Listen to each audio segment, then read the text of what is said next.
आज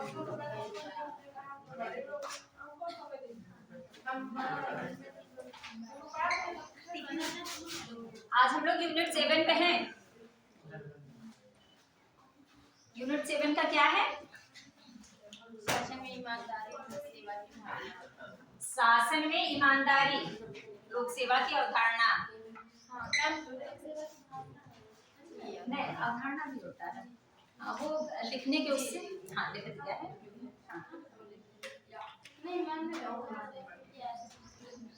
वो हमने एक पॉइंट लिखने के लिए दिया है।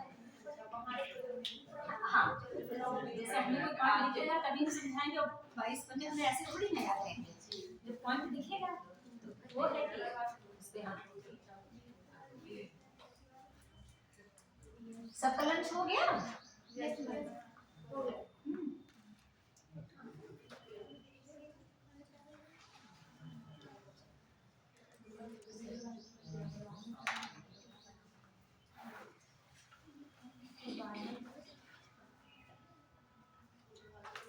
शासन व्यवस्था में ईमानदारी।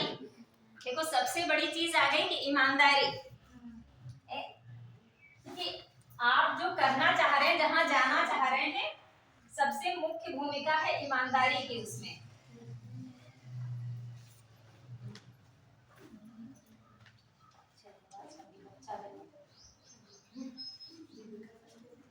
पकड़नी ही पड़ेगी ईमानदारी। शासन व्यवस्था में ईमानदारी और लोक सेवा।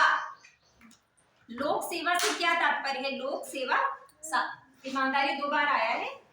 ईमानदारी साथ में बता देंगे आपको। लोक सेवा, सबसे पहले हम समझते हैं कि लोक सेवा क्या होता है। लोक सेवा को 2 रूपों में परिभाषित कर सकते हैं। लोक सेवा को हम 2 रूपों में परिभाषित कर सकते हैं। इसका संकुचित रूप और व्यापक रूप। एक तो हम समझते हैं कि जो सिविल सेवक होते हैं वो गवर्नमेंट जॉब में ही होते हैं, नौकरशाही वाले होते हैं। अक्सर जब हम लोक सेवक की कल्पना अपने मन में करते हैं, प्रत्यय बनाते हैं, लोक सेवक जैसे सोचते हैं, तो वो एक व्यक्तित्व तो हमारे सामने आ जाता है कि लोक सेवक तो यही हो सकते हैं। पर लोक सेवक की वो एक संक्षिप्त अवधारणा है, संक्षिप्त परिभाषा है, एक संकुचित परिभाषा है। व्यापक अर्थ में भाई लोक क्या हुआ? जनता, पब्लिक। लोक सेवा मतलब है सेवा करना, सेवा भाव। तो अगर हम जनता की सेवा से इसका तात्पर्य ले रहे हैं, अर्थ ले रहे हैं कि जनता की सेवा करना, तो जनता की सेवा एक वर्ग विशेष में रहकर थोड़ी ना हम कर सकते हैं। व्यापक वो तो हम किसी भी तरीके से हम जॉब में ना रहे तब भी कर सकते हैं। हम अपने घर में रह के कर सकते हैं, एक किसान बन के कर सकते हैं, व्यवसायी बन के कर सकते हैं, एक राजनीतिज्ञ बन के कर सकते हैं, और नौकरशाही में तो है ही है। तो संकुचित अर्थ में लेते हैं इसको नौकरशाही से कि सिविल सेवक की जब हमारे अंदर धारणा बनी, जैसे ही हमने सोचा तो वो एक वर्ग विशेष जो है वो हमारे दिमाग में कौंध गया कि ये वर्ग विशेष ही लोक सेवा करते हैं, यही लोग उसके अधिकारी हैं। पर जब व्यापक रूप में आता है तो लोक सेवक का व्यापक जो अर्थ है कि जो जनता की सेवा करते हैं, जो जनता के हित में अपना जीवन जीते हैं, जनता के लिए कर्तव्यों का निर्वहन करते हैं, वह समस्त लोग लोक सेवक हैं जो जनता के लिए कार्य करते हैं। फिर वह चाहे किसान हो, चाहे व्यवसायी हो, चाहे राजनीतिज्ञ हो। अगर कोई अच्छा नेता है, जनता के लिए कार्य करता है, नवीन और अच्छी नीतियों का क्रियान्वयन करता है, कार्यों का निर्माण करता है, तो लोक सेवक क्यों नहीं है? है ना, वो भी तो लोक सेवक है। एक व्यवसायी अगर धन कमाता है और धन का कुछ भाग अगर निराश्रितों पर, अनाथों पर या जरूरतमंद लोगों पे खर्च करता है, कि इतना हमारे आय का जो भाग है वो ऐसे वर्गों के ऊपर जाएगा, तो वो भी तो एक लोक सेवा है उसकी। या जो प्राइवेट जॉब में है, जो प्राइवेट कर्मचारी हैं, वो भी तो लोक सेवक है। बहुत सारी प्राइवेट नौकरियां हैं, उनमें भी जॉब करके आप लोक सेवक बन सकते हैं। जब आप अपनी व्यक्तिगत आय का कुछ हिस्सा, श्रम, ये सब चीजें दान करते हैं, लोगों के हित में लगाते हैं, तो आप लोक सेवक कहलाते हैं। तो उसके लिए एक वर्ग विशेष का होना आवश्यक नहीं है, पर यहाँ जो अवधारणा दी गई है वो वर्ग विशेष के लिए है। तो लोक सेवक, अच्छा लोक सेवक से मतलब जब नौकर से है, नौकरी से है, तो नौकरशाही भी समझ लेते हैं कि नौकरशाही। लोक सेवक का मतलब समझ आ गया कि दो अर्थों में इसकी परिभाषा है, एक संकुचित और एक व्यापक अर्थों में लोक सेवक की परिभाषा हम दे सकते हैं। संकुचित में रखेंगे जो ये लोक सेवक हैं जिसकी आप तैयारी कर रहे हैं, संघ लोक सेवा आयोग। हाँ, संघ लोक सेवा आयोग जो यानी नौकरी में है, कोई वर्ग विशेष ये नहीं, सिर्फ ये नहीं है, क्योंकि इसका क्षेत्र बहुत बड़ा है, नौकरशाही का भी क्षेत्र बहुत बड़ा है। तो जितने सरकार ने कुछ ऐसे लोग रखे हैं कि जो सरकार तो डायरेक्ट आएगी नहीं काम करने, जो उसकी नीतियों का क्रियान्वयन करे, नीतियों का हाँ, उन्हें क्रियान्वयन ही नहीं करते हैं, निर्माण भी करते हैं।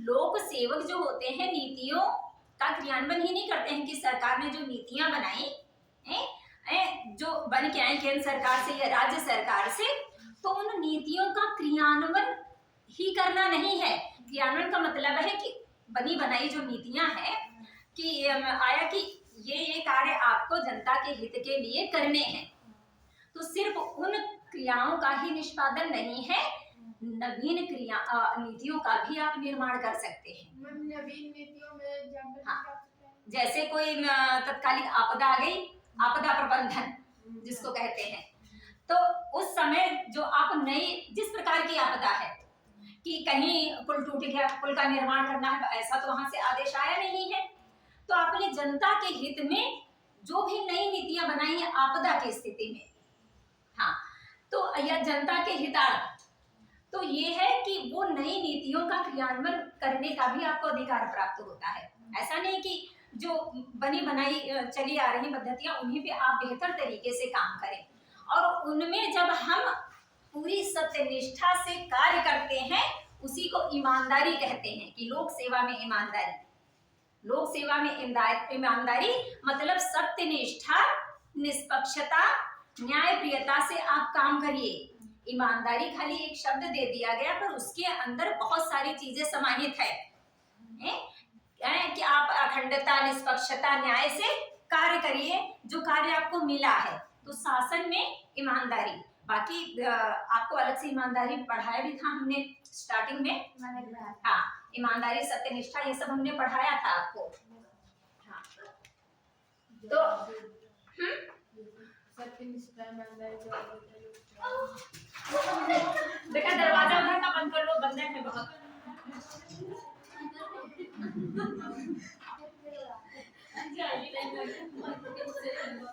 नौकरशाही की जो सबसे पहली अवधारणा है वो विंसेंट ने दी थी, विंसेंट ने दी थी। उसके बाद में मैक्स वेबर आते हैं, वो ऐसे चहलकदमी करते रहेंगे।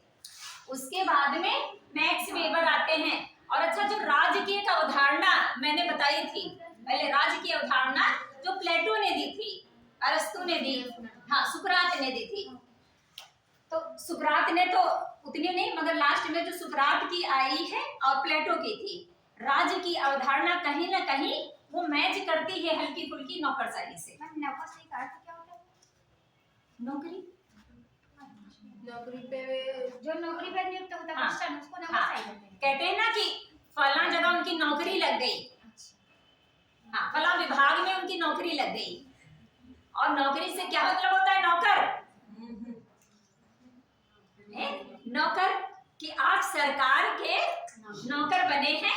और उधर से लिख के क्या है? लोक सेवक, कि आपको पद भले ही बड़ा मिला है पर आप जनता के सेवक हैं। आपका पद मायने रखता है पर आप जनता के सेवक हैं।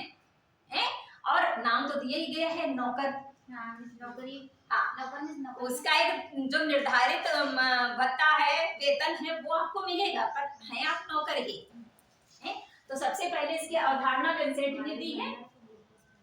और फिर मैक्स वेबर का जो रहा है, मैक्स वेबर का सिद्धांत काफी ज्यादा प्रचलित रहा है। नहीं, ये हमका नीचे से आ ना जाए। हाँ, मैं भी छोटा है, आगे जाएगा।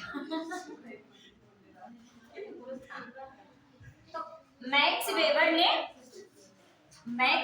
ने सबसे पहले नौकरशाही का बताया कि उसमें तटस्थता होनी चाहिए, पद सोपान होना चाहिए, अनामंतता होनी चाहिए, और कार्यकुशल लोग होने चाहिए। इन्होंने जो उसकी परिभाषा दी कि नौकरशाही में ऐसे ऐसे यानी लोग होते हैं, उनमें ये गुण होने चाहिए। हाँ, ये गुण होने चाहिए। तो हालांकि ये थोड़ा सा बता दिया है नौकरशाही का कि इसकी आवश्यकता अगर पड़े तो देख लेना, बाकी अभी पद सोपान और अनामंतता ये सब बताएंगे पूरा। हाँ, बहुत कठिन शब्द नहीं है। हाँ, होते हैं। आप यही नहीं समझ पाते इसमें। सोपान तो सुना है, पहले ये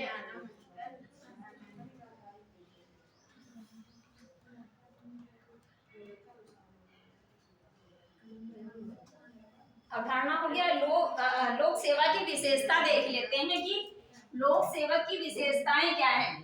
इसमें लोक सेवक की जो विशेषताएं, इसमें कार्य कुशल लोग होते हैं जो अपने कार्यों के प्रति कुशल और दक्ष होते हैं। हाँ, निर्णय लेने की क्षमता भी होती है। निर्णय लेने की क्षमता भी होती है। और क्या विशेषता? जब कार्य कुशल लोग हैं, जब अपने कुशल कार्यकर्ता हैं, कुशल कार्यकर्ता यानी कार्य करने की उनमें विशेष योग्यता होती है। भाई आपकी पढ़ाई किस लिए हो रही है? और फिर उसके बाद में आपकी ट्रेनिंग होगी, तो आपको तैयार किया जा रहा है, तो आप यहाँ से तैयार होके जाएंगे, फिर आपको ट्रेनिंग में तैयार। तो कार्य कुशल लोग पहुंचते हैं जो कार्य के प्रति कुशलता लिए हुए होते हैं। फिर है पद सोपान का सिद्धांत। ये देखो दोनों में है, ये विशेषता भी है और मैक्स वेबर ने भी दिया है इसका। हाँ, पद सोपान का जो सिद्धांत है, पद सोपान का सिद्धांत हम थोड़ा इससे समझ लेते हैं, डायग्राम से तो आसान हो जाएगा समझना। पद सोपान किसको कहते हैं? देखो, ये इसमें अधिकारी होते हैं, तो जो स्कूटी पे हेलमेट पहन कर नहीं जाएंगे। हेलमेट तो नहीं उठाएगा। अब हम जाएंगे भी ना, हम किसी चलो पद सोपान जो है, पद सोपान से मतलब है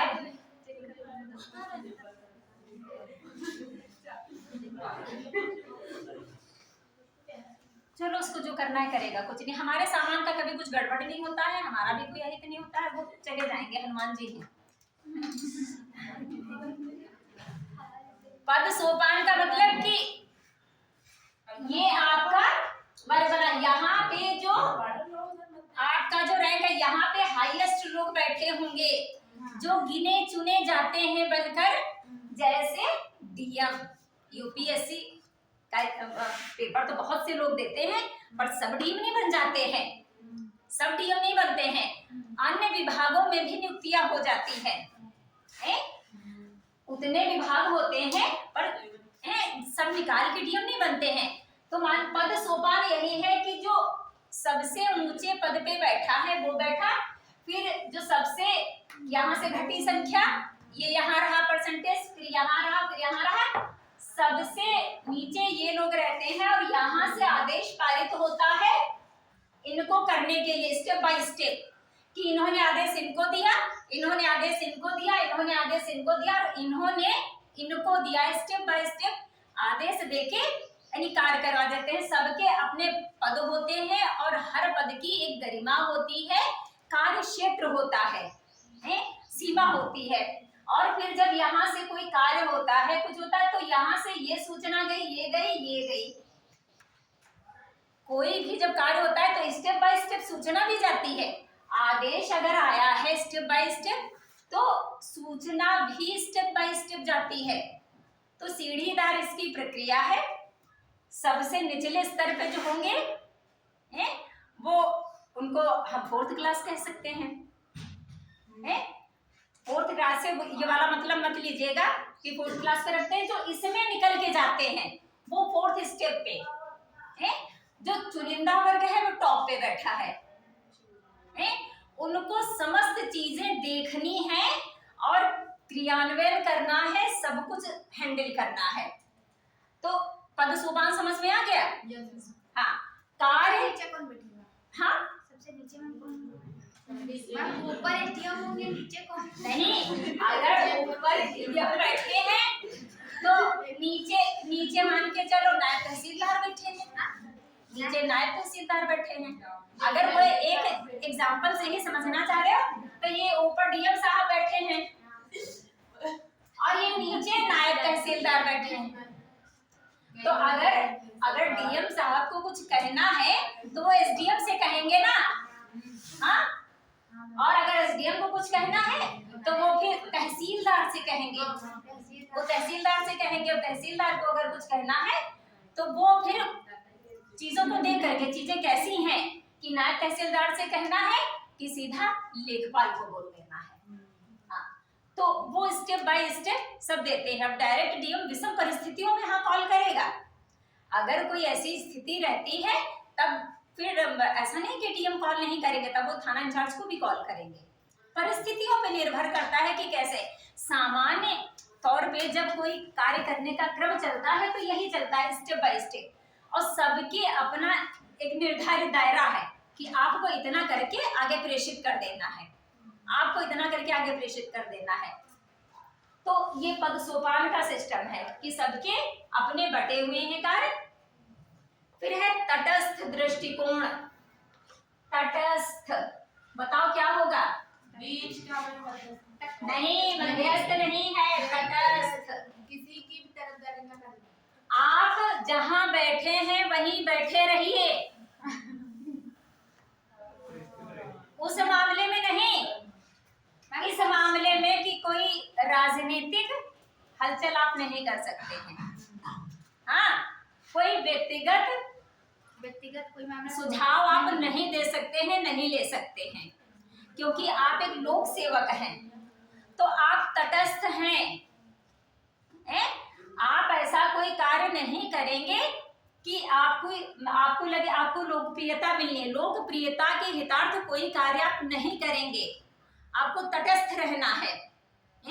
कोई भी चुनाव हो, कहीं भी हो, कुछ भी हो, आपसे कोई मतलब नहीं है। आप हाँ, नीतियों जो सरकार ने दिया है, चुनाव आप ही करवाओगे, पर आप व्यक्तिगत अपना कोई निर्णय मत नहीं दे सकते हो।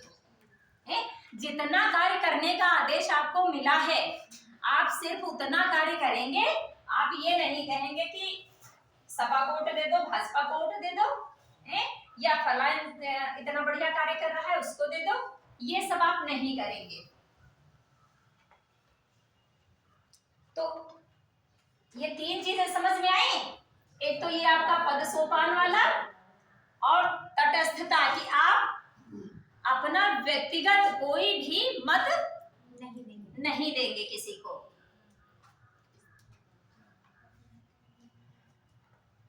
और है फिर कि अनामंतता, कि आप लोकप्रियता के लिए कोई कार्य नहीं करेंगे कि आप वर्दी में स्टाइल में सेल्फी खिंचवा के खूब डालें कि हम इस पद पे आ गए हैं। हाँ, और आप अगर कोई कार्य करते हैं तो वो व्यक्तिगत आपका नहीं है। आपने इतनी सारे देखो काम होते हैं, करते तो सब अधिकारी ही हैं, इतने काम होते हैं, जिले में होते हैं, प्रदेश स्तर पे होते हैं। कौन करता है? कौन राजनेता करने जाता है? कोई जाता है करने? हेलो घर से बैठे किया करते हैं। और जब वोट लेना होता है, वोट का मतलब वोट मांगने भी हम कहाँ जाते हैं? कहीं जब कोई आपदा जानते हैं आ गए, तब वो सफेद कुर्ता पहन के निकल लेते हैं। हाँ, कि अपनी शक्ल हम दिखा दें तो हमारा वोट बैंक फिक्स हो जाए। पर कार्य कौन करता है? इन नेताओं के पीछे ये जो सेवक होते हैं, राज्य के सेवक होते हैं, कार्य यही करते हैं 101%। पर ये है कि इनको कहा गया है कि आप अपनी लोकप्रियता, आप अपने नाम के लिए कुछ भी नहीं करेंगे, क्योंकि भाई आज यहाँ हो, कल दूसरी जगह जाओगे, परसों तीसरी जगह जाओगे, आप रुके तो रहोगे नहीं है। और अगर आप ऐसे कोई काम किए, मान लिया जनता भी आपसे प्रभावित हो गई, तो अगर कोई आपसे प्रभावित हो रहा है तो आप भी तो किसी से प्रभावित होंगे। हाँ, तो फिर उसमें व्यक्तिगत रहता है कि व्यक्तिगत होने का भय रहता है, इसीलिए ये टाला गया है कि आप ऐसा कोई भाव नहीं रखेंगे और आप अपनी लोकप्रियता को जाहिर नहीं करेंगे। आप जो काम करते हैं वो कागजी काम चलेगा, तभी देखिए मौखिक काम नहीं होता है, कागजी काम होते हैं सब।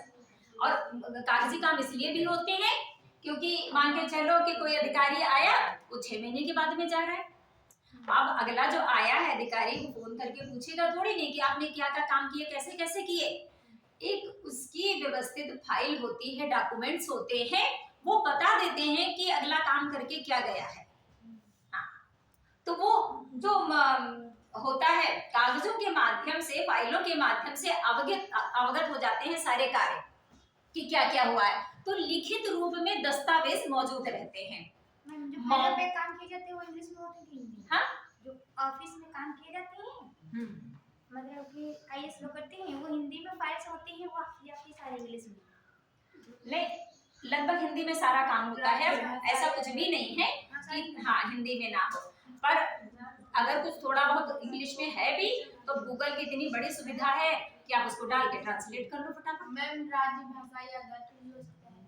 हाँ, तो उसको गूगल पे डाल के आप ट्रांसलेट कर लो फटाफट। तो कभी इस डर से कि हमको इंग्लिश कम आती है, इस डर से यानी हिचकिचाना नहीं, एक बार क्लियर तो होने दीजिए, फिर अपने आप सब कुछ आ जाएगा। सीढ़ियां देख के डर लगता है कि इतना चढ़ेंगे कैसे, अरे जब चल के ही नहीं जाओगे तो चढ़ोगे कैसे। तो कभी भाई इंसान के अंदर कमजोरी होती है ना, और फिर कमजोरी किस बात की, हम कोई विदेशी तो है नहीं, हम हिंदुस्तानी हैं। हम हिंदुस्तानी हैं और अगर हिंदुस्तानी को इंग्लिश नहीं आती है तो कौन सी बड़ी बात है। हमें हिंदी ना आती तो हमारे लिए शर्म की बात थी। हाँ, तब हमारे लिए शर्म की बात थी, और अगर इंग्लिश हमें कम आती है तो वो हमारे लिए शर्म की बात नहीं है। हाँ, कभी कभी थोड़ा संकट की बात हो सकती है, पर शर्म की बात नहीं हो सकती है कभी भी। इसलिए अपने आप को कभी यानी डाउन मत होने देना, अपना आत्मसम्मान कभी कम मत होने देना कि हाँ हमको इंग्लिश नहीं आती इसलिए हम कम हैं। हम कम क्यों हैं भाई, एक भाषा पे अगर मेरी पकड़ कम है तो क्या हुआ, हम दूसरी भाषा पे पकड़ बना लेंगे और कोई बड़ी चीज थोड़ी ना है, उसको भी हम हासिल कर लेंगे। और करके ही सब होता है, जब एक बार आप उन चीजों को देखने लगोगे तो सब हो जाता है। फिर हाँ, ये वाला समझ में आ गया। बिना किसी लोकप्रियता के करते हैं। फिर अगला ये है शासन। शासन में ईमानदारी का दार्शनिक, एक हो गया ईमानदारी, दूसरा हो गया ईमानदारी का दार्शनिक। दर्शन जहां पे जुड़ जाता है वो चीजों को क्लिष्ट कर देता है, यानी आपके लिए मुश्किल बना देता है थोड़ा। हाँ, और मुश्किल क्या, आपको सिद्धांतों पे चला देता है, आपको मूल्यों पे चला देता है, तो वही चीज हो जाती है। तो ईमानदारी से साधारण हम तात्पर्य भी ले रहे थे, पर इसमें कहते हैं कि दार्शनिक आधार है। और जब दार्शनिक आधार आप देखेंगे तो उसमें फिर गीता, महाभारत, रामायण सबसे पहला आ जाता है, और वेस्टर्न में जाते हैं तो सुकरात सबसे पहले आ जाते हैं। उसमें बेटा 22 है, एक 23 है जो एंट्री नहीं है, इतना सब हमको याद रखना। तो शासन में दार्शनिक आधार, तो अगर हम धर्म ग्रंथों के आधार पे लेते हैं ईमानदारी, तो ईमानदारी का जो है अर्थ वो अपने काम के प्रति, कहते हैं ना कि 100% होता है हाईएस्ट, पर जब जहां पे हम कह देते हैं कि 101%, इसका मतलब कहीं कोई गुंजाइश नहीं है। तो वो जो आपका 101% निकल के आता है वही है दार्शनिक आधार। आपको एकदम यानी बिल्कुल निम्नतर भाषा में हमने समझाया है कि जो आपके मुंह से कभी निकल के आता है कि 101% ये बात सत्य है, तो वो आपकी दार्शनिक ईमानदारी है। और जो 100% वाली होती है वो ईमानदारी है। 101% जो आ गया, जो देख कर समझ कर हमने बताया। हाँ, आपकी ईमानदारी किसी चीज से प्रभावित नहीं होनी चाहिए, किसी भी चीज से प्रभावित नहीं होनी चाहिए। आपको कोई देख रहा है, आपको कोई नहीं देख रहा है, यानी मन वचन कर्म से अपने कर्तव्यों का पूर्ण निष्ठा से पालन करना ही दार्शनिक ईमानदारी है। हाँ, कि आपको हर स्थिति में तटस्थ रहना है, अखंड रहना है, न्यायप्रिय रहना है, निष्पक्ष रहना है, सत्यनिष्ठ रहना है। आपका निर्णय, आपका कार्य किसी चीज से प्रभावित नहीं होना चाहिए, चाहे वो आर्थिक हो, चाहे वो भय का हो, चाहे राजनीतिक दबाव, किसी प्रकार के भी दबाव से आप प्रभावित नहीं होने चाहिए।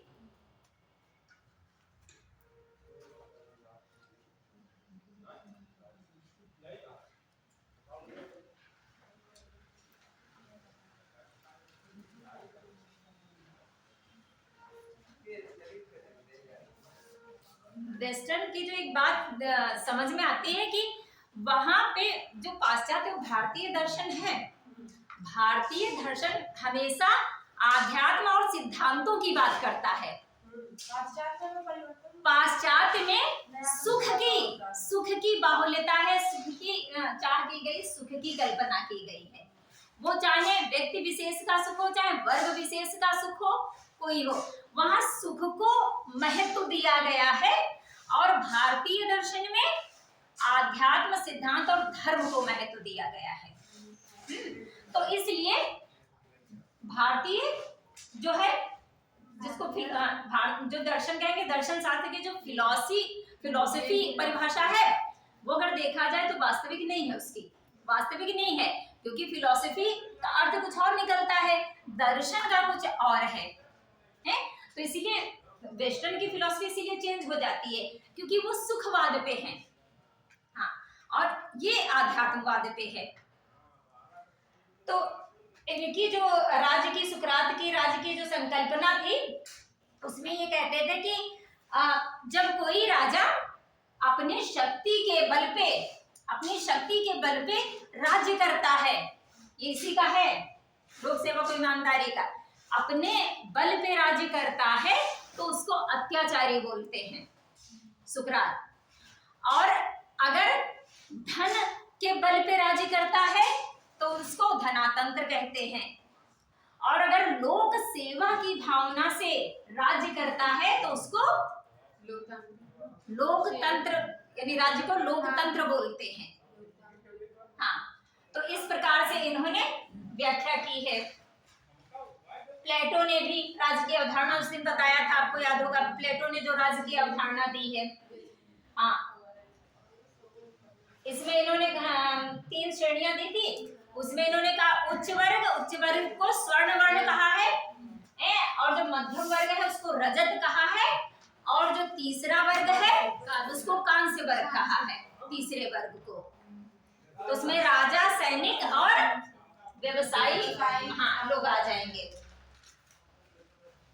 फिर हमारे यहाँ जब राज्य की संकल्पना होती है तो सबसे ज्यादा कौटिल्य उभर के आते हैं,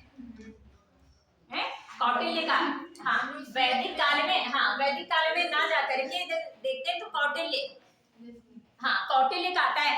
तो कौटिल्य ने क्या दिए हैं? कौटिल्य ने बताए हैं 7 खंडों में इसको कौटिल्य ने विभाजित किया है कि कैसे क्या हो सकता है। इसका पहला है शासक यानी स्वामी। शासक से तो सब लोग तात्पर्य समझते होंगे ना, शासक का क्या मतलब होता है। और दूसरा है अमात्य। हाँ, अमात्य मतलब मंत्री, राजा के सलाहकार। हाँ, राजा के सलाहकार ही तो होते थे। हाँ, कुछ भी कार्य करने चलते थे तो अमात्यों को बुलाकर एक मीटिंग ली, राज्यसभा वो अपना बुलाई, मंत्रिपरिषद बुलाया, और उसमें विचार विमर्श हुआ, सलाह ली गई, तो वो अमात्य मंत्री ही होते थे। और फिर है जनपद मतलब क्षेत्र, जहां पे उनका राज्य होता था। तो जनपद ये लोग चुन के जनपद कहाँ पे होना चाहिए? जहाँ वातावरण अच्छा हो, अन्न जल और वन्य जीव वगैरह, वन्य जीव भी बहुत होते हैं ना सहायक हमारे जीवन में। सामाजिक हाँ। सामाजिक भौगोलिक स्थिति जो जहाँ पे हाँ, होती थी, तो जहाँ पे अच्छी होती थी, जहाँ पे अन्न सहजता से मिल जाए, जलवायु बहुत अच्छी हो, ऐसी जगह ये लोग अपना जनपद बनाते थे कि सब सुगमता से प्राप्त हो जाए। फिर चौथा था दुर्ग। हाँ, दुर्ग का मतलब किला। हाँ, तो किला ऐसी जगह और ऐसी व्यवस्था की जाती थी कि हमला हो तो बहुत जल्दी कोई क्षति ना पहुंचे। तो वो भी पूरा सब देख के और उस समय के अकॉर्डिंग ही बनाया जाता था कि अगर कोई हमला होता है तो बचाव के सारे रास्ते देख करके, यानी परिणाम उन्होंने पहले ही सोच लिया। इसमें देखो कितना बढ़िया है कि प्रत्यय बना नहीं और उसके बाद में तत्काल में उन्होंने क्या सोचा कि परिणाम, राज्य का जो प्रत्यय इनके दिमाग में बना, उसके बाद में बीच का इन्होंने सारे स्टेप छोड़े, परिणाम सोचा कि अगर ये चीजें नहीं होंगी तो इसका परिणाम क्या होगा। परिणाम के आधार पर सभी चीजों को निर्मित किया गया। तो कौटिल्य के दिमाग में जब उस शासन की व्यवस्था चली, उस राज्य की व्यवस्था का प्रत्येक दिमाग में घुमा होगा, तो उन्होंने परिणाम हर चीज के पहले सोचे। कहते हैं ना कि बोलने से पहले अगर नाप तोल लिया जाए तो परिणाम ऐसा नहीं होगा। तो इसीलिए कहा जाता है कि बोलने से पहले सोचना चाहिए कि जब हम बोलने जो जा रहे हैं वह शब्द हमारे किसी के लिए कष्टकारी तो नहीं है, क्योंकि एक बार जो मुंह से निकल जाता है, यहाँ से छूट गया, वो वापस नहीं आना है। आपने अगर किसी को एक बार अपशब्द कह दिए हैं, आप कितना भी उसको सॉरी बोल लो, पर वो अपशब्द क्या लौट आएगा? वो व्यवहार लौट आएगा अगर आपने किसी के साथ किया है। तो फिर जो चीज हम लौटा नहीं सकते हैं वो करना ही क्यों? जो चीज हम बदल नहीं सकते हैं उसको करने का भी अधिकार नहीं है ना। तो इन्होंने परिणाम पहले सोच लिया कि इसके, और परिणाम में भी दुष्परिणाम सबसे, कि दुष्परिणाम अगर हुए तो ये हानियां राज्य को होंगी, और अगर राज्य को होंगी तो सभी प्रभावित होंगे जितने लोग उससे जुड़े हुए हैं। तो इस आधार पे इन्होंने शासक अमात्य जनपद और दुर्ग का निर्माण किया कि सेफ्टी को महत्व दिया कि हाँ कैसे सुरक्षा प्रदान की जा सकती है। फिर है कोष, धन। तो धन बहुत बड़ी आवश्यकता तब भी थी, अब भी है। धन के अभाव में आप कुछ नहीं कर सकते हैं। ये आपने हिस्ट्री में पढ़ा होगा ना बेटे? बताया था सबने बताया।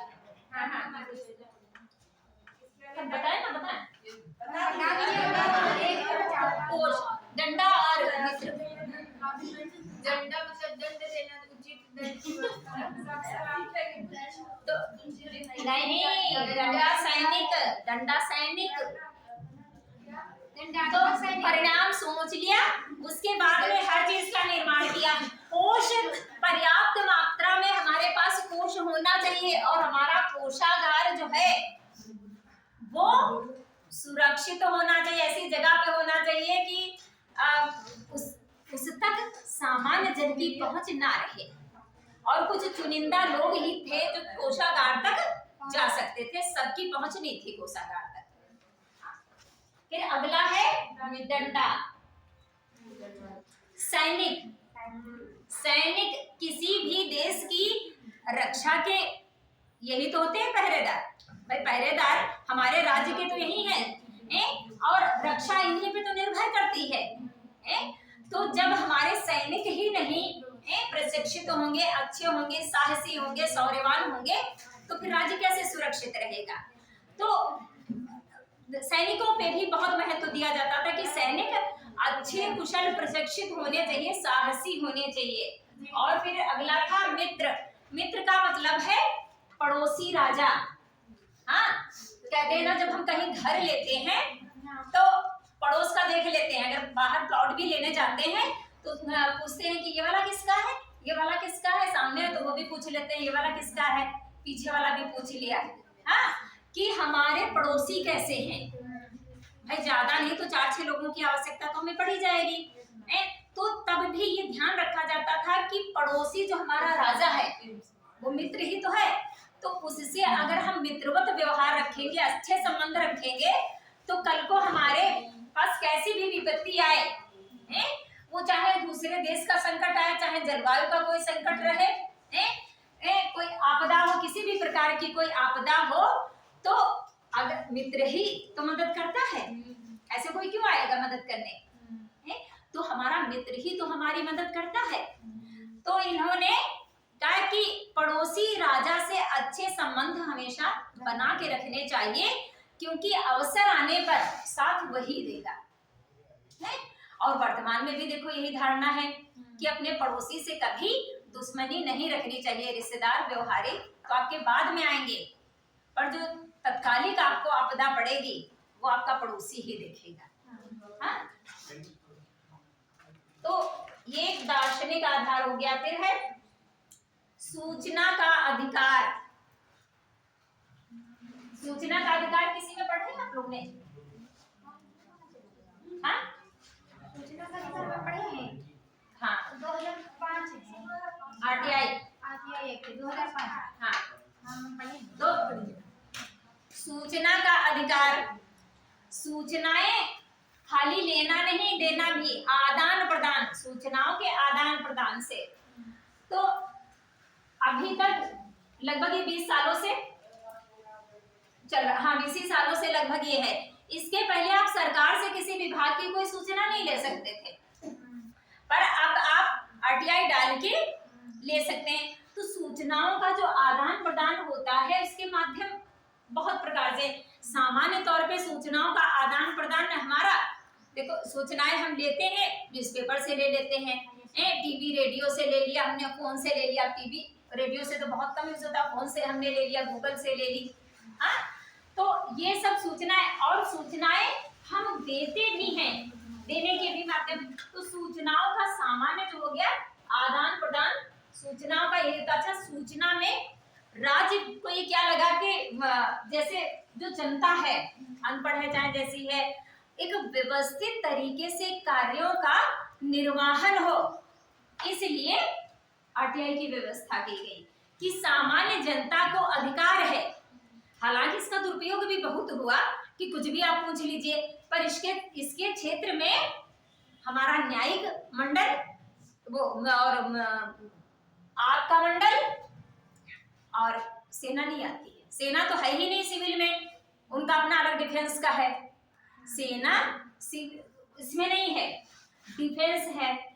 सेना इसमें आपके सिविल में नहीं आती। सेना कोई कुछ भी यहाँ के नियम कानून उनके ऊपर लागू नहीं होते हैं, वो वहां का जो सेना नायक है उसके अपने खुद के रहते हैं। न्यायिक क्षेत्र में भी वो सिविल सेवक में नहीं आते हैं। जितना न्यायिक वर्ग है ये सब सिविल सेवक में नहीं आते हैं। और नहीं आता है, न्यायिक वर्ग नहीं आएगा और डिफेंस, हाँ डिफेंस वर्ग नहीं आएगा। 2 वर्ग नहीं आते हैं इसमें, सिविल सेवक में 2 लोग नहीं आएंगे। हाँ, उनका अपना डिफेंस का अलग रहता है सिस्टम। वहां पे राष्ट्रपति के सिवा कोई नहीं कुछ बोल सकता है। हाँ, जो भी नियम कानून होते हैं उनके अपने खुद के लागू होते हैं और वही खुद अपना सब देख के करते हैं।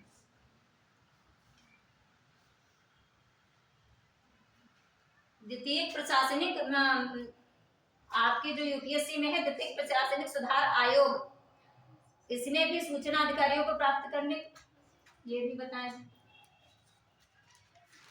चलो आगे का पॉइंट देखें।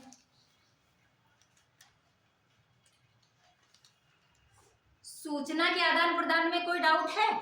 नहीं। सूचना का आदान प्रदान तो पढ़े हैं आप लोग पहले से। और हाँ, और फिर है नीति आचार संहिता और आचरण संहिता। नीति आचार संहिता और आचरण संहिता, क्या बात है, आप बड़ा डाउन हो?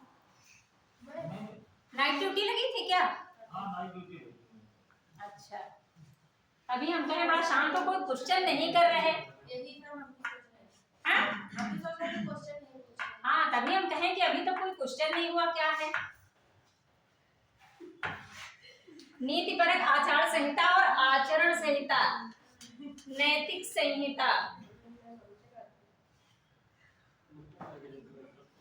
ये होता क्या नीति पर आचार संहिता? ये आदर्शात्मक सिद्धांतों का एक समूह है।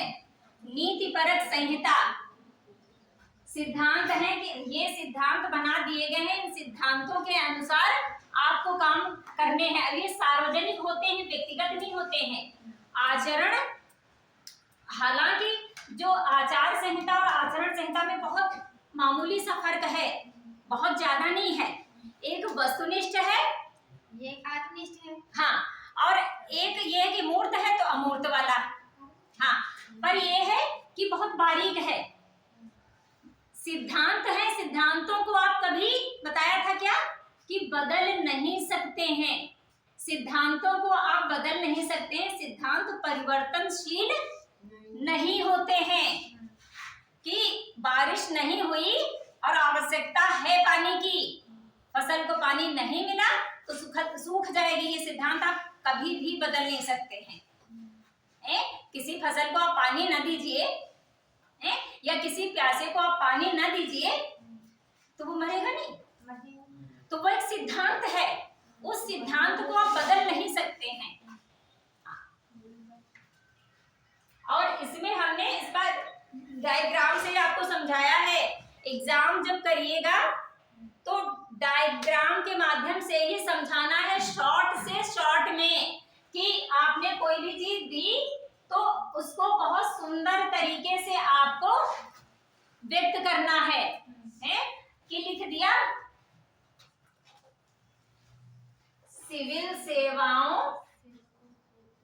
सेवकों के नहीं, नैतिक सिद्धांत इतना ही दे दे। हमने शॉर्ट में लिखा है, ये इतना आपने दे दिया, ये बनाया, ये करके अगर दे देंगे आप तो भी बहुत अच्छा है। ऐसे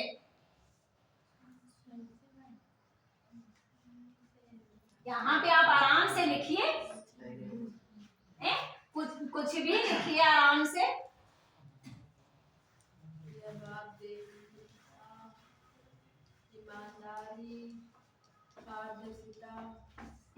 ऐसे करके जब आप थोड़ा सुंदर तरीके से लिखेंगे, इस पर तो चल ही नहीं रहा है कुछ। जब आप कुछ ये होता है कि आप जवाब भी दे रहे हैं और अट्रैक्टिव तरीके से जवाब दे रहे हैं और कम से कम शब्दों का उपयोग कर रहे हैं। मेन उद्देश्य आपका रहेगा कि कम से कम लिखना पर ज्यादा से ज्यादा बताना। हाँ, कम से कम लिखना और ज्यादा से ज्यादा बताना। कि जैसे ये हो गया कि पूरी परिभाषा लिखी जाए, अगर एक बार कह दिया जाए कि किम कर्तव्य विमूढ़, आप कहीं पे एक शब्द लिख दो, इसके लिए आपको 2 लाइन लिखनी पड़ेगी। पर ये कह दो कि मैं किम कर्तव्य विमूढ़ सा वहां पे खड़ा था, तो आपको जो 5 लाइन लिखनी है वो नहीं लिखनी पड़ेंगी। हाँ, और लिख दो कि मूक लिख दो। मूक के लिए आपको 2-3 शब्द और लिखने पड़ेंगे ना, पर आपने मूक लिख दिया है, मूक लिख दिया, कोई जरूरत ही नहीं है आगे लिखने की, अगला समझ गया ना। हाँ, तो कम से कम लिखना है और ज्यादा से ज्यादा बताना है। डायग्राम के थ्रू आपको पॉइंटों में लिखना है ताकि अगला समझ जाए कि आपने पढ़ा है और आप सही आंसर दे रहे हैं।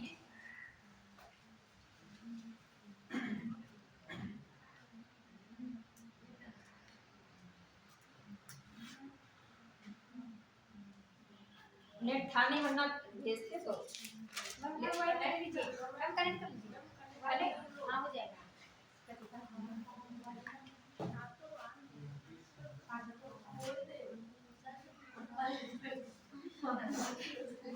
हम भेज दे, वरना नहीं पाओगे।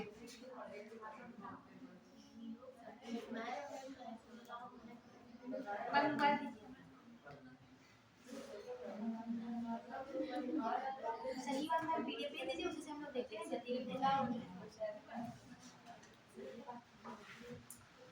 अरे देखो तुम्हारे पर्सनल पे चली गई, अभी भेज रहा हूँ उसे।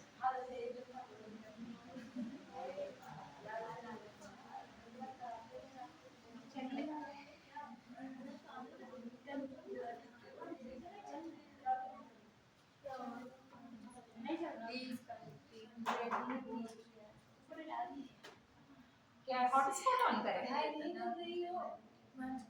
पीडीएफ डाल दीजिए हम लोग। हॉटस्पॉट भी ऑन किया है, किसी ने लिया है क्या? ऑन करें कि रहने दें? मैम नहीं रहने दीजिए। हॉटस्पॉट ना करें ना?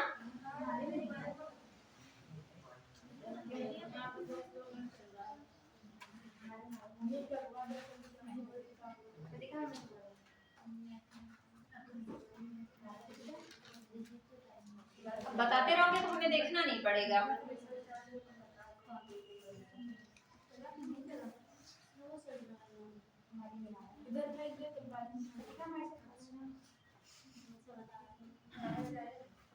इसमें यह है क्या करें और क्या नहीं करना है।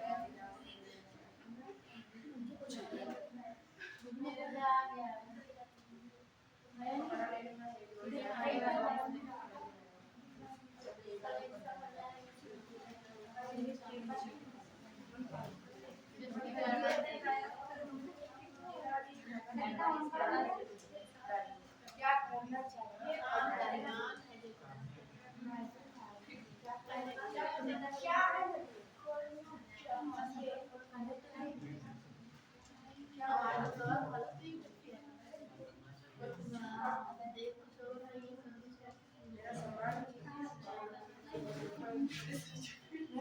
अब उसमें देख लेना ओपन करके जहां पे कुछ लगे।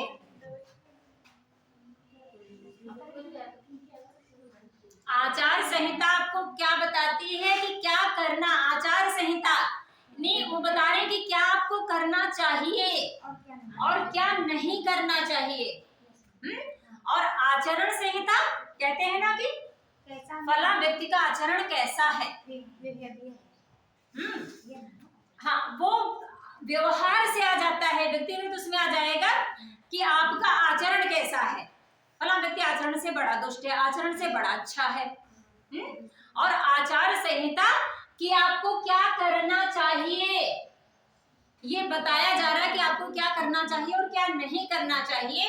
गलत और सही के बीच का जो फर्क है वो समझाती है। कुछ कहो बेटा, जोर कहो तो हम भी सुने। मैम जो वो चुनाव के टाइम पे आचार संहिता लागू होती है, ये दोनों अलग अलग है ना? हाँ नहीं वो भी देखो बड़ा अच्छा सवाल किया है कि क्या करना चाहिए आपको क्या नहीं करना चाहिए। वो भी आचार संहिता लागू होती है कि आपको ये नहीं करना है। आचार संहिता जो लागू होती है वो यही तो बताती है कि क्या आपको करना है और क्या नहीं करना है। तो ये आचार संहिता से ही जुड़ा हुआ है और आचरण आपके चरित्र से आपके व्यवहार से जुड़ा हुआ व्यक्ति का व्यवहार बताता है। हाँ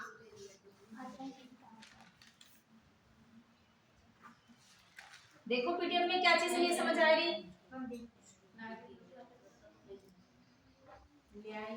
नैतिक संहिता व आचरण संहिता के देखो अगर ये रहे जस्ट वहां दिखा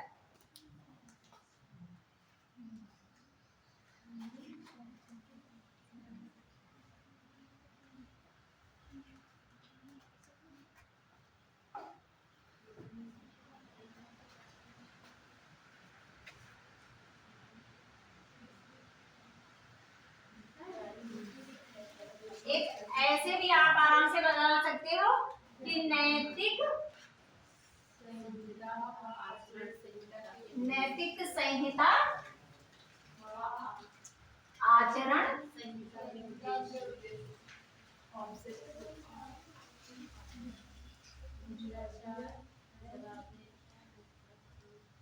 ये निकाला हमने, इसमें लिख दिया भ्रष्टाचार।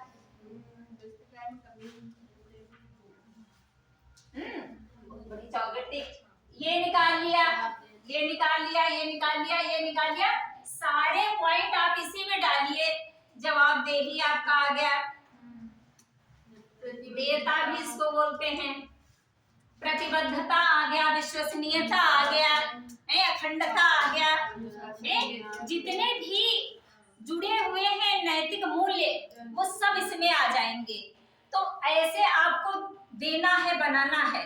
हाँ, कौन कौन इस बार फॉर्म डाल रहा है? हाँ, डालना सब लोग। देखो, अगर डालोगे नहीं तो फिर समझ में कैसे आएगा? हाँ, डालोगे नहीं तो समझ में भी नहीं आएगा। और एक बात बेटा रहेगा, हाँ, डर किस बात का?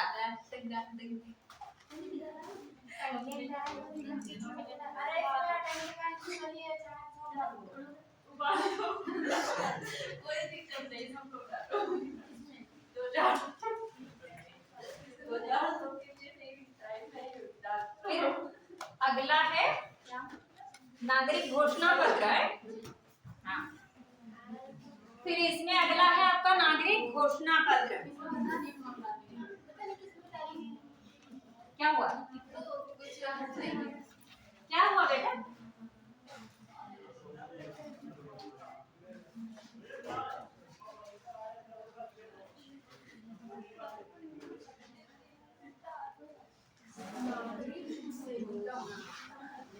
घोषणा पत्र देखो यही होगा।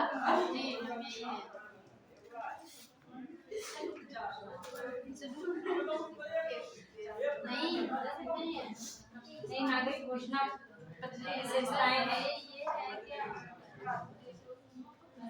नागरिक घोषणा पत्र क्या होता है? ये लिखित दस्तावेज होते हैं, ऑफिस के लिखित दस्तावेज नागरिक घोषणा पत्र। इसमें भी ऐसे लिया, बहुत ज्यादा इनके होते नहीं हैं।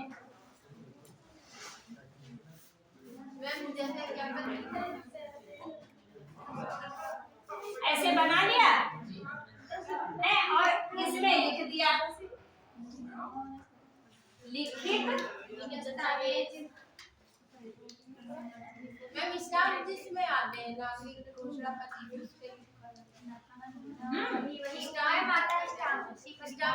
हाँ, वो भी है। हाँ, तो ये सब आपका एक अट्रैक्टिव है। साथ में हम पढ़ा भी रहे हैं, आपको पेपर का भी बता रहे हैं कि कैसे आपको पेपर करना है। ठीक है, तो ये रहा है, छींकनी आने वाली है। अरे तो मैं माना नहीं, ऐसे बता देना। नहीं, कोई डर नहीं उससे।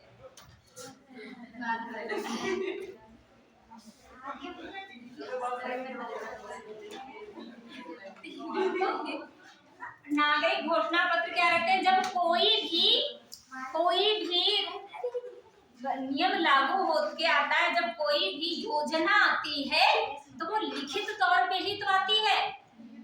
सपोज दैट वो प्रधानी के ले लो, मकान ही ले लो, क्या बोलते हैं, कॉलोनी, तो वो लिखित दस्तावेज में ही तो आए। मौखिक होगा, मैं कोई बदल जाए तो क्या? हाँ, कि इतने फला ग्राम सभा में इतने आपको कॉलोनी आवंटित की जाएगी। ग्रामीण हर ग्राम सभा का ये हो गया, वो एक लिखित दस्तावेज में हो गया कि हाँ इतनी आवंटित की जा रही है, इतनी मिलेगी, तो वो लिखित दस्तावेज।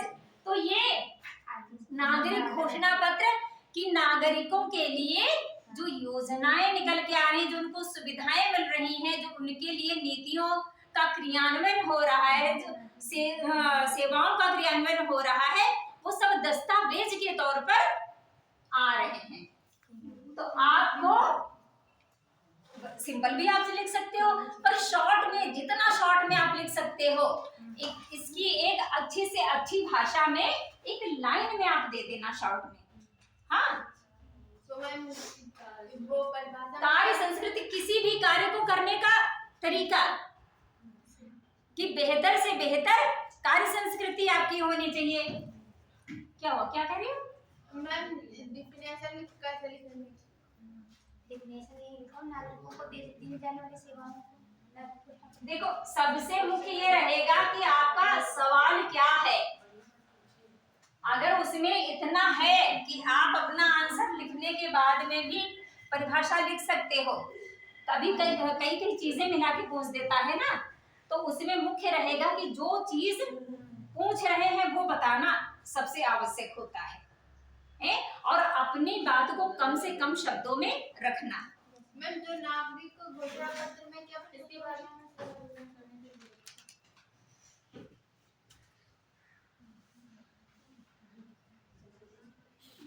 सेवा प्रदान करने की गुणवत्ता की कितनी शिकायतें आई। हाँ, अब तो ई सिस्टम हो गया है ना, तो बड़ी सुविधा हो गई है ई सिस्टम में कि आप कोई भी शिकायत करें और थोड़े दिन के बाद में क्या होता है, जो तत्कालिक होता है वो शायद 45 घंटे में आ जाता है उसका जवाब। हाँ, जो तत्कालिक है नंबर पे कॉल करते हैं कोई, हाँ 45 घंटे उसकी समय अवधि है, और बाकी है कि 30 दिन के अंदर आपको सूचना प्रदान कर दी जाएगी। 30 दिन का एक मानक है और एक ये शायद 45 घंटे का है तत्कालिक वाला। अगर मानव जीवन पे कहीं कोई बात आ रही है तो ये 45 घंटे वाला, ये 30 दिन का अंदर है कि 30 दिन के अंदर जवाबदेही देनी है, और नहीं तो इनके ऊपर कार्रवाई हो जाएगी, इनको जुर्माना भी भरना पड़ सकता है। हाँ।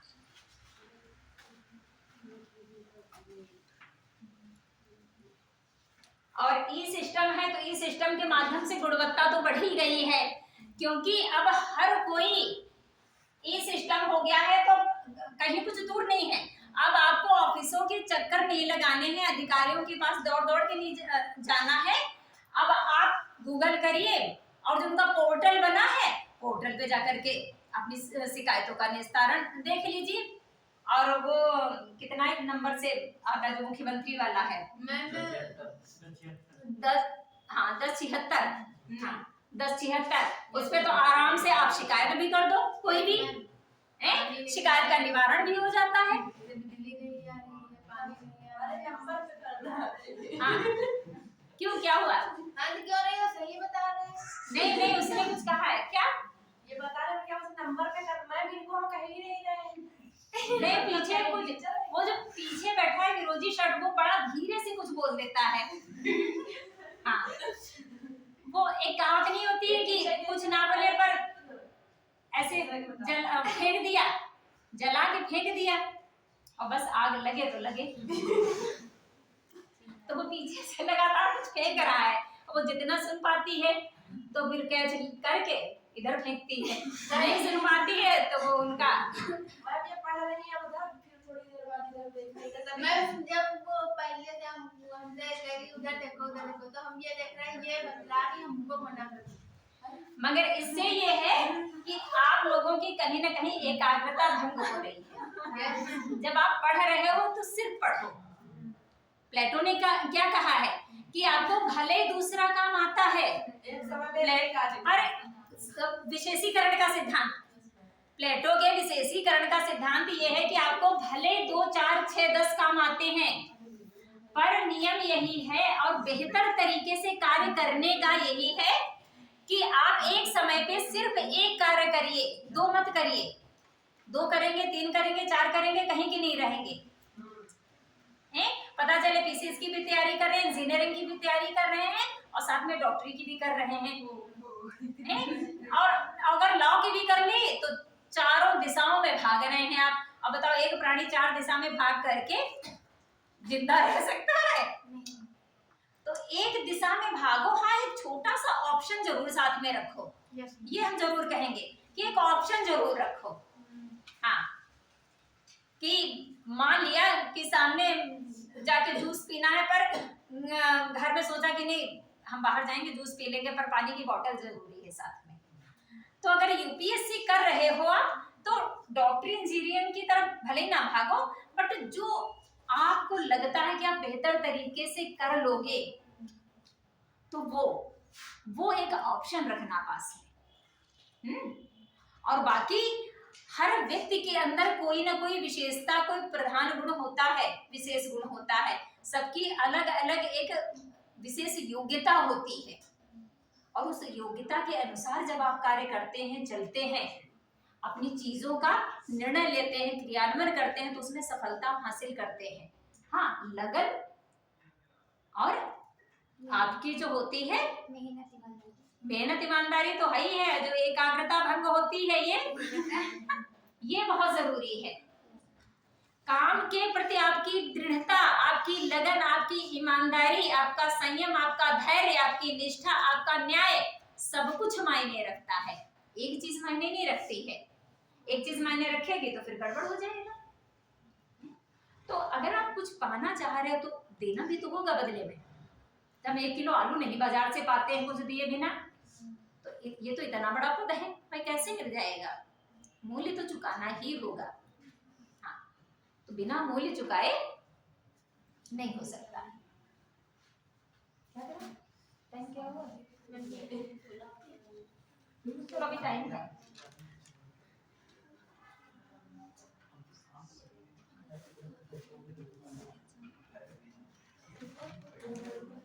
फिर है लोक निधि का उपयोग। लोक निधि से क्या मतलब होता है? निधि मतलब तो खजाना होता है, और लोग यानी कि जनता, पब्लिक की, जो जनता की निधि है। जनता की निधि क्या है?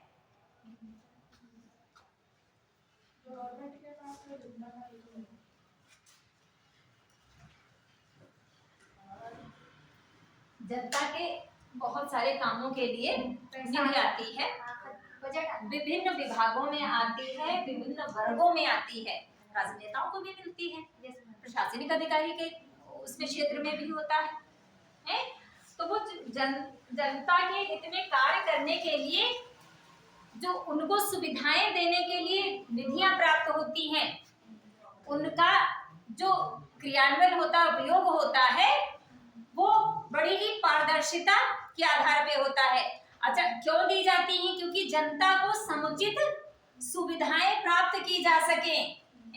जब दैविक आपदा हो या किसी प्रकार की आपदा हो तो उसमें उनका उपयोग किया जा सके, विभिन्न समस्याओं के निवारण हेतु और समाज को विकासोन्मुखी बनाने के लिए ये निधियां प्राप्त होती हैं। तो ये निधि व्यक्तिगत नहीं होती है, ये सरकार द्वारा जनता के लिए प्रदान की जाती है। हाँ, तो जो सरकार से जनता के लिए पैसा मिला है, बीच में जो एक है कोष, उसमें रखा है, तो वो वहां से आया, वहां रखा, तो ये निधि जो आई ये सीधा जनता के लिए आई। इसके उद्देश्य क्या है कि जनता और समाज के लिए, राज्य के लिए विभिन्न विकासोन्मुखी और या कोई सामाजिक समस्या आ जाती है, उसके लिए आपको ये खर्च करना है? तो ये इस उद्देश्य की पूर्ति के लिए आती है। अच्छा, इससे लाभ ये रहता है कि जब इस प्रकार का हमारे पास एक कोष रहेगा, निधि रहेगी, तो हमारी जेब में अगर पैसा रहता है तो हम मजबूती प्रदान कर अपने अंदर महसूस करते हैं ना, आत्मनिर्भर रहते हैं, एक विश्वास हमारे अंदर, कॉन्फिडेंस होता है, और जहां जैसे जब आवश्यकता पड़ती है तो उसका उपयोग भी हम कर लेते हैं। तो जो ये लोक निधि होती है, इसमें भ्रष्टाचार भी बहुत उत्पन्न होता है। इसमें फिर ईमानदारी आ जाती कि जो जनता के लिए निधि आती है वो सिर्फ जनता के लिए खर्च की जाए, ना कि अपने व्यक्तिगत हित के लिए खर्च की जाए। तो इस निधि की इसको बनाने के लिए कि हाँ कितनी निधि प्राप्त हुई है और किन किन कार्यों में खर्च हुई है, कहाँ पे खर्च हुई है, इसके लिए सारा कुछ अब ऑनलाइन हो गया है कि कहाँ पे क्या है। हाँ, तो ये भ्रष्टाचार से बचाने के लिए, कि जब आप जनता की निधि आई है, अगर आप खाएंगे तो फिर समाज का विकास क्या होगा? विकास नहीं हो पाएगा ना। तो लोक निधि जनता के हितार्थ आती है, समाज के हितार्थ आती है, और जब इसका व्यक्तिगत हित में आप उपयोग करते हैं तो वहीं पे भ्रष्टाचार उत्पन्न हो जाता है, वहीं पे बेईमानी का विलोम आ जाता है, वो ईमानदारी का विलोम शब्द आ जाता है। तुम लोग कोई क्वेश्चन नहीं पूछते हो तो मजा नहीं आता है।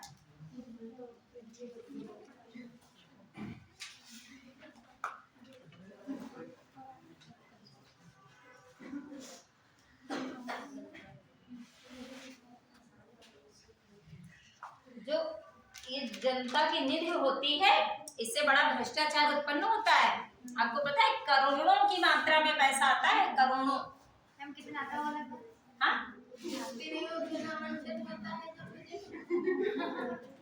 वो विकास पे रहता है ना कि किस प्रकार का विकास करवा रहे हैं। और ये भी होता है कि अगर आप बहुत अच्छा कार्य कर रहे हैं समाज के लिए या राज्य के लिए, तो उस हिसाब से आपको एक्स्ट्रा धन भी मिलता है। आपको लेने के विकास करने के तरीके मालूम होने चाहिए। पर ये है कि लोक निधियों का लोग सही से यूज नहीं कर पाते। हाँ, यूज नहीं कर पाते हैं। खास तौर से ग्रामीण स्तर पे तो कतई नहीं हो पाता है। हाँ। अच्छा, इससे भ्रष्टाचार भी बहुत पनपता है।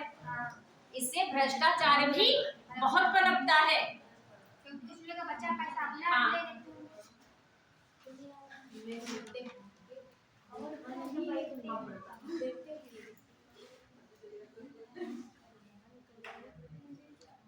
प्रधान कानूनी देते हैं पैसा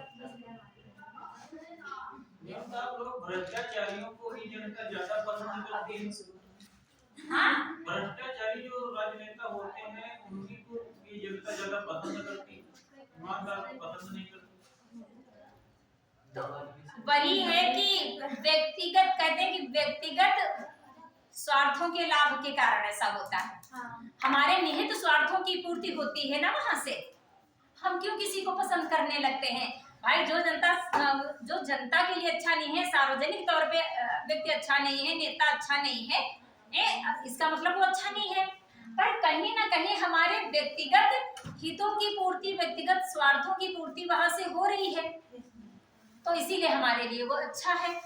और जब अच्छा है तो हम भ्रष्टाचार को, अगर भ्रष्टाचारी व्यक्ति है उसको हम बढ़ावा दे रहे हैं, समर्थन दे रहे हैं, वोट दे रहे हैं, इसका मतलब है कि हम भ्रष्टाचार और अनैतिकता को बढ़ावा दे रहे हैं ना। हाँ, तो ये सब व्यक्तिगत स्वार्थ के हित के कारण होता है कि हमारे व्यक्तिगत स्वार्थ सिद्धि हो रही है। हमें फिर समाज से मतलब नहीं है, हमें देश से कोई मतलब नहीं है। हमारे व्यक्तिगत स्वार्थों की पूर्ति हो जाए, हमको कॉलोनी मिल जाए, हमको जॉब मिल जाए, हमको जितनी सुविधाएं बनी है वो सब हमको व्यक्तिगत तौर पे मिल जाए, तो हम फिर समाज और देश सब कुछ भूल जाते हैं। हमें किसी से कोई मतलब नहीं है। जो जांच समितियां बनाई जाती है वो तक जब भ्रष्टाचार करती है तो कहां से ईमानदारी क्या? तो पता है, जिसको देखो बेटा, जिसको विकास करना है वो इस प्रकार की छोटी छोटी समितियां नहीं बनाएगा। अगर जैसे देखो जो छोटे छोटे आजकल संगठन बन रहे हैं, वो संगठन इसीलिए बन रहे हैं कि व्यक्तिगत हितों की पूर्ति के लिए, वो अपना है? तुम लोग एक तरफ से देखो, अगर 7 यूनिट में कुछ नहीं समझ में आया है तो पूछ लो। आज से हम लोगों की 7 यूनिट पूर्ण हुई। हम खत्म हुई कुछ नहीं कहते, खत्म का मतलब मिट जाना होता है। हाँ, हम लोगों की 7 हो गई। अब आपका शुरू होगा 8 में। आपको दिमाग लगाना है। हाँ, जितना 7 यूनिट में आपने पढ़ा है, 7 यूनिट में जितना आपने पढ़ा है वो सब प्रयोग करना होगा आपको 8वीं यूनिट में। केस स्टडी 7 यूनिट का निचोड़ है आपका केस स्टडी। अब हमारी 4 क्लास जो बची हैं वो केस स्टडी पे होंगी।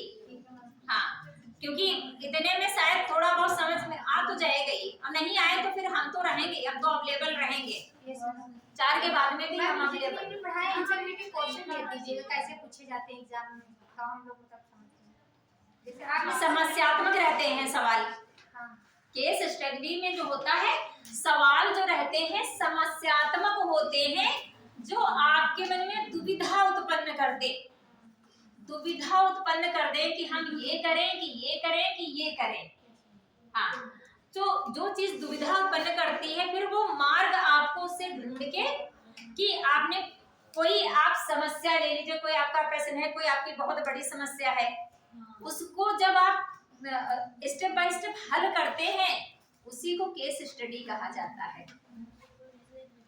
किसी भी समस्या का जब हल आप ढूंढते हैं और जब उसका 101% सही आप हल ढूंढ लेते हैं, तो उसी के आपको नंबर मिलते हैं केस स्टडी में।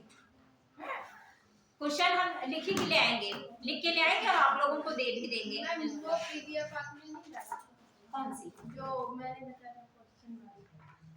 अच्छा, क्वेश्चन वाली ये वाली कर ले, फिर हम डाल देंगे क्वेश्चन वाली आराम से, क्योंकि अभी ये रहता है कि क्लास वाले क्वेश्चन वाली भी आपको हम लिख के डाल देंगे। खाली क्वेश्चन की नहीं डालेंगे, आंसर की भी डाल देंगे साथ में कि आपको आंसर कैसे लिखना है। और केस स्टडी भी लाएंगे जो सॉल्व वाली लाएंगे।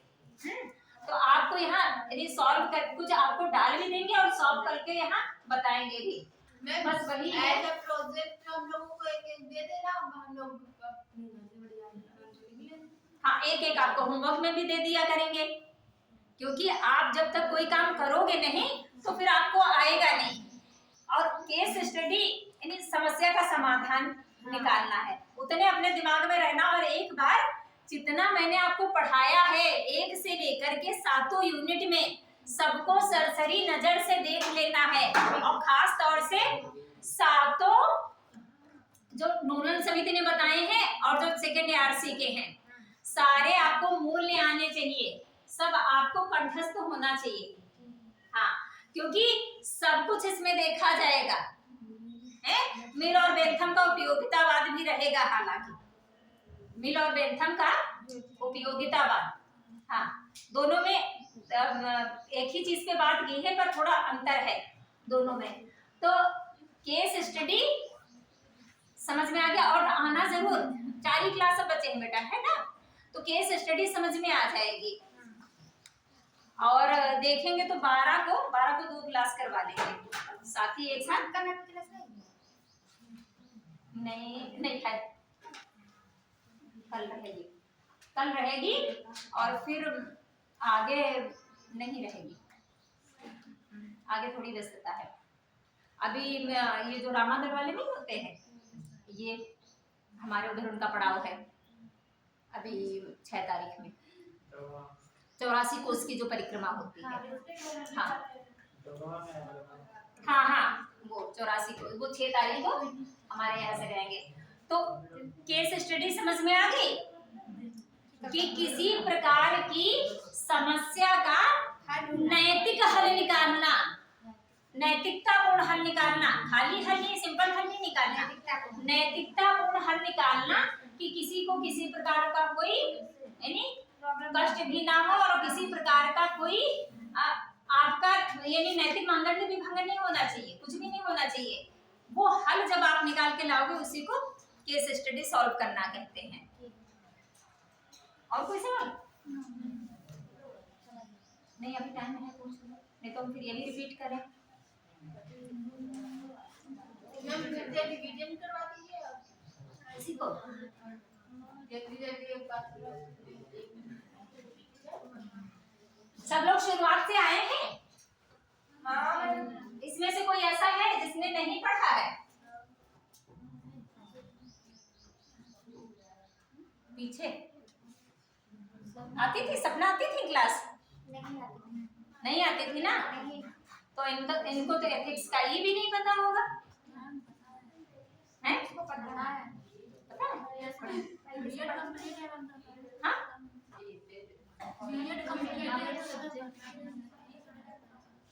नहीं पता है। सपना बेटा, तुम्हें एथिक्स पता है क्या होती है? इसमें क्या क्या इसके 7 जो अध्याय हैं वो पता है आपको? तो एक बार ये जो हमने उस पे डाला है, ग्रुप पे डाला है, वो पीडीएफ सारी ओपन करके पढ़ लेना। हाँ, क्योंकि बीएड में एक पेपर है उसका दर्शन का, बट वो नीति शास्त्र से अलग है, वो एथिक्स से अलग है। पेपर उसका है बीएड का, क्योंकि बीएड मैंने भी किया है, तो पता है पेपर एक है दर्शन का, पर वो अलग है उससे। तो उसकी सारी पीडीएफ खोल के तुम पढ़ लेना अच्छे से, तब तुमको ये केस स्टडी समझ में आ जाएगा, है ना। वैसे केस स्टडी समझ में नहीं आएगा। हाँ हाँ, फर्स्ट सेम में शायद सेकंड पेपर है, फर्स्ट पेपर है। हाँ, तो मुझे फर्स्ट पेपर साइको का है क्या? सेकंड। हाँ केस स्टडी हमने पढ़ा है बीएड में। हाँ, केस स्टडी हमने पढ़ा है, जो स्टूडेंट का मतलब आईक्यू वगैरह चेक करते थे उसमें प्रॉब्लम। केस स्टडी इसमें बीएड में भी है, बीएड में भी है, मैंने पढ़ा था। वही तो मैम बीएड का बच्चों को हाँ, आईक्यू चेक करते मगर ये है कि वो स्तर डाउन हो गया ना, स्तर डाउन हो गया। जैसे आपके समरी में भी, एमएड में भी लिखी जाती है, समरी एमएड में भी लिखी जाती है, पर एक आपके पीएचडी की समरी और इसकी दोनों बहुत अंतर होता है। हाँ, तो वो ये पूरा 7 यूनिट समझ में आए? उसमें नहीं थे ना 6 यूनिट में सोए हैं। 6 यूनिट में, छठी यूनिट में जितने भी दार्शनिक हैं, इंडियन और वेस्टर्न, उनको सबको देखा गया था। पढ़ा अपने घर में, पीडीएफ ओपन की थी, पीडीएफ डाली थी मैंने कि नहीं? यस मैम, पीडीएफ ओपन की थी कि नहीं? तो नहीं, देखो मेन उद्देश्य रहता है कि वो चाहे भारत के हो या विदेश के हो, किसने क्या हमको दिया है। हमको ना गांधी से मतलब है, ना हमको विवेकानंद से मतलब है, ना हमको सुकरात से मतलब है, ना हमको प्लेटो से मतलब है, पर उन्होंने क्या बेहतर दिया है।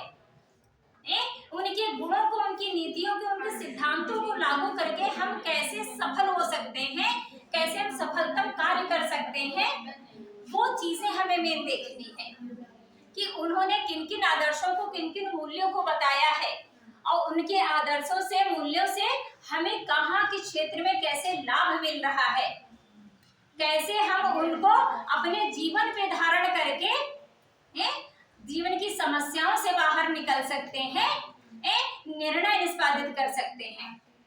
समझ में आया? बाकी आपसे ये कुछ नहीं पूछने वाला है कि महात्मा गांधी का जन्म कहाँ हुआ था, उनके राजनीतिक विचार, पर हाँ उनकी जो नैतिक मूल्य है कि क्या सीखा आपने, वो जरूर पूछा जाएगा आपसे अगर क्वेश्चन आ गया तो। पुराने समय के लोग ये जो लिखित है, जो दस्तावेज बनाते थे, ये जैसे है जो नियम कानून बनाते थे, तो नए जमाने में लोग ऐसा कुछ नहीं बनाते जो आगे 30-50 साल बाद नई पीढ़ी आए तो उनको बनाते क्यों नहीं, बना क्यों नहीं रहे हैं। मेट्रो मैन श्रीधरन को देखिए, मेट्रो है, कंप्यूटर है, डिवाइस वगैरह सारी चीजें में भाई चुनाव नहीं, अपना चुनाव, क्या चुनाव ऐसे ही होते थे जैसे आज हो रहे हैं? चुनाव में पारदर्शिता नहीं आई, चुनाव में पारदर्शिता नहीं आई। अब आपका जो चुनाव का कार्ड मिला हुआ है, वे आपका पहचान पत्र, मतदाता पहचान पत्र लेके आप नहीं जाते हो, पारदर्शिता नहीं आई, निष्पक्षता नहीं आई, न्यायप्रियता नहीं आई, तो आप ये जीवन भर याद नहीं करोगे कि किसने दिया था। मेट्रो का जब जब जिक्र आएगा आप श्रीधरन को याद नहीं करोगे, आपके विभाग में सत्येंद्र नाथ दुबे इतना बड़ा बलिदान दे के गए, आप उनको याद नहीं करेंगे। ईमानदारी के प्रति ही तो उनका ये बलिदान हुआ है, भ्रष्टाचार को मिटाने के लिए ही तो बलिदान हुआ है। हाँ, तो आप ये याद नहीं करेंगे क्या आज भी? अच्छा ये बताइए, कलाम साहब को याद नहीं कर रहे आप? अटल बिहारी जी चले गए, आप याद नहीं कर रहे? आज भी है लोग, पर ये है कि वो इतिहास हो गए, तो अभी हम जैसे बात कर रहे हैं, जब ये सब इतिहास हो जाएगा तो बात की जाएगी। तो ऐसा नहीं है, आज भी वर्तमान में भी बहुत अच्छे अच्छे कार्य हो रहे हैं, ऐतिहासिक कार्य हो रहे हैं। अगर भ्रष्टाचार है तो पारदर्शिता और न्याय भी है, दोनों चीजें हैं, सिर्फ भ्रष्टाचार नहीं है। अच्छी अच्छी नीतियों का क्रियान्वयन भी हो रहा है।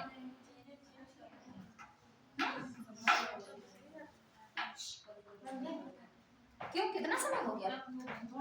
35 हो गया। नहीं, अभी रुक जाओ, 10 मिनट तो रुक ही जाओ, सर ने लेट छोड़ा था ना।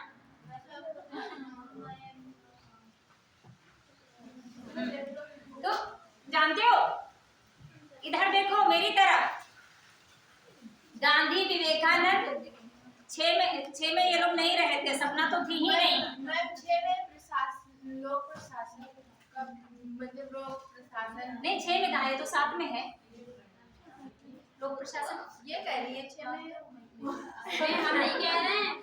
दार्शनिक 5 में दार्शनिक थे शायद बेटा, 6 में नहीं। हाँ, 5 में दार्शनिक थे। हमारे मुंह से गलत निकल रहा है। यूनिट 5 में पढ़ाते पढ़ाते सब इधर थोड़ा जल्दबाजी हुई है ना, तो वो सब मिक्स हो गया है कि मैं कौन सा किसी यूनिट में। यूनिट 5 में है आपके दार्शनिक। हाँ, यूनिट 5 में, मगर यूनिट से कोई फर्क नहीं पड़ता है, हमें वस्तु सही मिल रही है ना। हाँ, क्या हुआ? तो लग रहा है कि हंसी की गैस छोड़ दी गई। हाँ, तो 5 यूनिट जानते हो बेटा, 5 ही यूनिट में दार्शनिकों का है, 5वीं यूनिट में, 6ठी में नहीं। अभी जो हम बोल गए वो गलत था, यूनिट चेंज हुई है।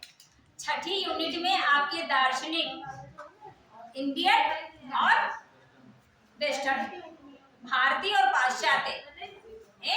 पाश्चात्य में नीति शास्त्र का शुरुआत सुकरात से हुई है। सुकरात के पहले सोफिस्ट थे, सुकरात के बाद में प्लेटो आए, प्लेटो के बाद में अरस्तु आए। हाँ, और उन्होंने, सुकरात ने कहा कि ज्ञान ही सद्गुण है, ज्ञान को महत्ता दी। सुकरात ने ज्ञान को महत्ता दी। फिर प्लेटो जब आए तो प्लेटो ने कहा कि सिर्फ ज्ञान से काम नहीं चलेगा, साहस संयम भी लाना होगा। अगर ज्ञान है तो साहस संयम नहीं रहेगा तो ज्ञानवान व्यक्ति क्या साहसी हो कोई आवश्यक नहीं है, न्यायपूर्ण निर्णय ले आवश्यक नहीं है। तो उन्होंने कहा कि ये 4 सद्गुण जब तक नहीं होंगे तब तक काम व्यवस्थित नहीं चलेगा। उसके बाद में जब अरस्तु आए, अरस्तु ने कहा कि नहीं, 4 से काम नहीं चलेगा, क्योंकि देश काल परिस्थितियों के हिसाब से निर्णय भी प्रभावित होते हैं।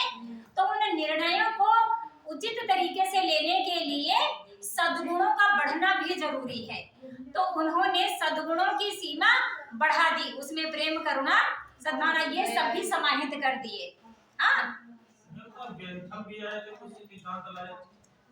बेंथम अभी सुखवाद का सिद्धांत, बेंथम का उपयोगितावाद का सिद्धांत। उपयोगितावाद के जब बेंथम आए उसके बाद में मिल, दोनों है उसी के। उपयोगितावाद यानी अधिकतम सुख की जो उत्पत्ति हुई, कामना हुई, वो बेंथम और मिल ने ही की थी कि अधिकतम व्यक्तियों का अधिकतम सुख ही सब कुछ है। हाँ, अब इन सबों के जब नाम आप लेते हैं तो हमारा दिल करता है कि विल्सन या विल्सन की कहते हैं जो किताबें पढ़ी हैं, तो वही सब कुछ पढ़ना तो पड़ेगा, इसको करना है तो सब कुछ पढ़ना पड़ेगा। तो वेस्टर्न जितना है वो सुखवाद की ही बात करता है। आध्यात्म की तो बात इधर हो रही है ना, भारतीय दर्शन में। तो उतना क्लियर हुआ उपयोगितावाद। और इसको बता भी देंगे, अच्छे से बता देंगे। अभी केस स्टडी वाला जब करेंगे तो उसमें उपयोगितावाद भी समझा देंगे। उपयोगितावाद क्लियर है सबका? नहीं है? हाँ, बेंथम और मिल का है, दोनों का है। अरस्तु का तो साहस संयम वो वाला है, अरस्तु का। हाँ, प्लेटो ने माने थे कि ज्ञान सद्गुण है, पर उसके साथ में साहस, संयम और विवेक को ही ज्ञान की जगह रखा गया है।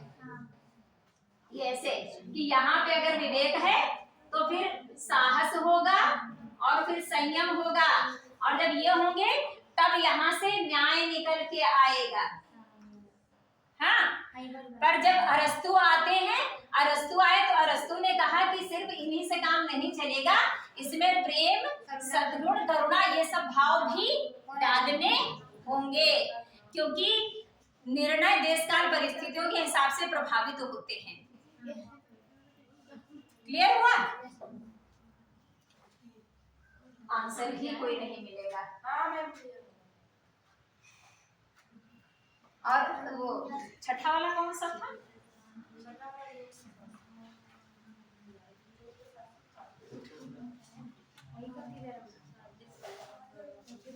ये तो चेहरे जाना क्या हुआ? मैम हमको जाना है। लोक प्रशासन में लोक सिविल सेवा मूल्य किसको कचहरी जाना है? अच्छा ठीक है जा। मैम फोटो लेके आइए, मैम फोटो लेके। रुको रुको बेटा, फोटो ले ले। रुको, फोटो लेने बच्चा। क्या हुआ बच्चा से इतना?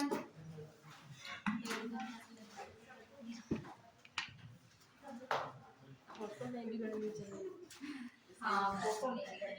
बाकी सब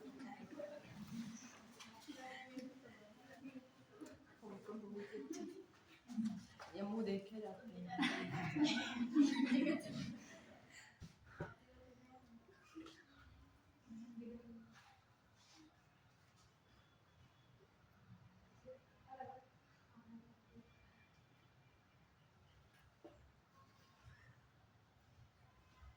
सब लोग तो आ रहे हो ना?